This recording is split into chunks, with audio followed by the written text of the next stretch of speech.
দীর্ঘদিন যাবৎ বিয়ে করতে চাইতেছি, আমার এই স্বাস্থ্য কম দেখে কোনো পাত্রীপক্ষ আমাকে পছন্দ করে না। আসসালামু আলাইকুম। আমার জীবনের ছোট্ট একটা ঘটনা আপনাদেরকে আমি বলতেছি। তার আগে একটা উদাহরণ দিচ্ছি।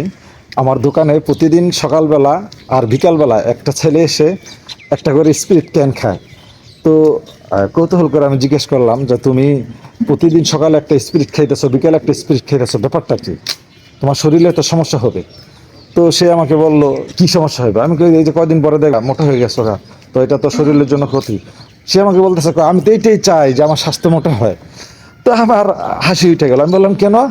সে বলতেছে, আমি দীর্ঘদিন যাবৎ বিয়ে করতে চাইতেছি, আমার এই স্বাস্থ্য কম দেখে কোনো পাত্রীপক্ষ আমাকে পছন্দ করে না। তো আমি তার এই কাহিনীটা শুনে আমার নিজের জীবনের সাথে মিলে গেছে। তো আমার স্বাস্থ্যটা যখন চিকন ছিল, তখন আমি এক বড় ভাইকে বলছিলাম যে, ভাই কীভাবে স্বাস্থ্য বাড়ানো যায়? তো সেই বড় ভাই আমাকে বলছিল যে, সকাল বিকাল একটা করে স্পিরিট খাইবা, দেখবা তোমার স্বাস্থ্যটা বাইরে গেছে। তো সত্যি সত্যি আমি এরকম সকাল বিকাল একটা করে স্পিরিট খাইছি। স্পিরিট খাওয়ার পর আমার এই যে স্বাস্থ্যটা এখন যা দেখতেছেন এরকম হয়ে গেছে। আরও হয়েছিল, স্বাস্থ্যটা একটু কমাইছি। তো এখন আমি বুঝতে পারতেছি যে স্বাস্থ্যটা বাড়ায় আমার জন্য কতটুকু ক্ষতিকর হয়েছে।